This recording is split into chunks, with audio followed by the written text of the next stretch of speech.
What if I told you that when Moses died, his story didn't end? That on a lonely mountain, invisible to human eyes, the most intense battle in cosmic history erupted. An angel versus the devil himself.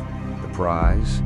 The body of the greatest prophet who ever lived. This isn't fiction. This is hidden in the ancient texts, and what happened next will send chills down your spine. Moses climbed Mount Nebo alone. At 120 years old, his eyes were still sharp, his strength undiminished.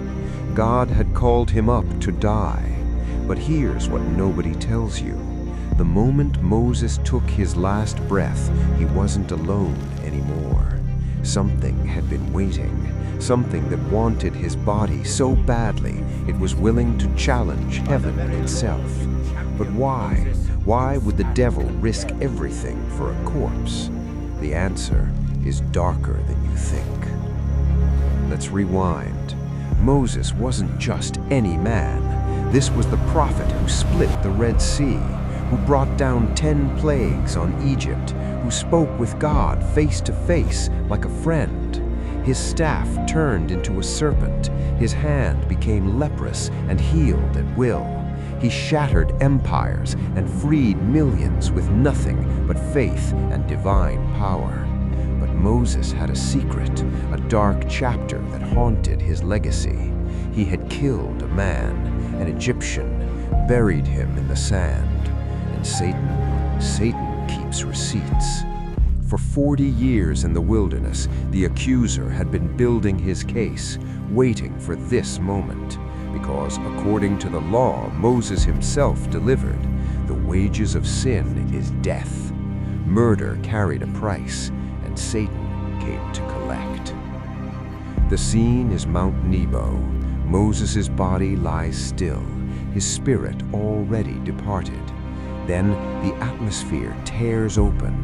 Michael the Archangel appears, commander of heaven's armies, sent by God himself to bury Moses in secret.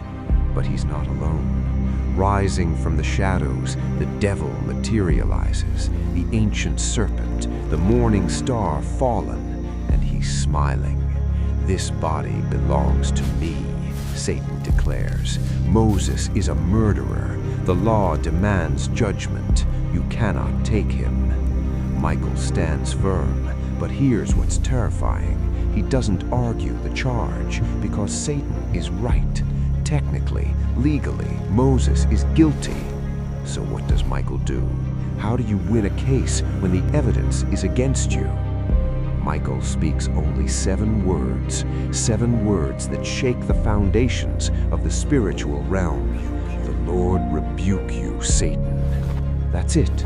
No argument, no defense, no justification, just the Lord rebuke you. And here's why this is brilliant and terrifying and beautiful all at once. Michael doesn't claim Moses earned mercy. He doesn't deny the murder. He doesn't play lawyer. He appeals to a higher court, to grace, to the God who forgives what the law condemns. Satan's case was perfect. His evidence was flawless. His logic was unbreakable. But mercy doesn't need logic. Grace doesn't require permission. The devil's greatest weapon, the law, becomes powerless against the greatest force in the universe, unconditional love. Satan vanishes, defeated not by strength, but by a pardon he could never understand. Michael buries Moses in an unmarked grave, hidden so perfectly that to this very day, no one has ever found it. And here's the haunting part. This battle wasn't really about Moses. It was about you, about me, about every person who's ever made a mistake, committed a sin, or fallen short. The devil still accuses day and night. He brings up your past, your failures, your darkest moments. He builds his case. He presents his evidence. And legally, he's often right. But there's an advocate, one who doesn't argue you're innocent. He declares you're forgiven. Moses never got to enter the promised land in life. His sin had consequences, but in death he was buried by an archangel, defended by heaven itself, and hidden by God.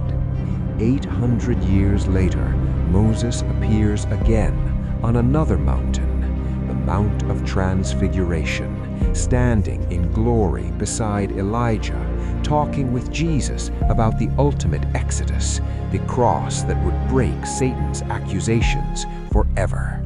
The man Satan claimed was his stood radiant in the presence of God. Because that's what grace does. It doesn't erase your story, it redeems it. The battle over Moses' body wasn't the end. It was a preview, a glimpse of the war being fought over every soul, the cosmic clash between condemnation and mercy. So, the next time you think your past disqualifies you, remember Mount Nebo. Remember that even when the devil has a perfect case against you, there's someone who simply says, "The Lord rebuke you," and that changes everything.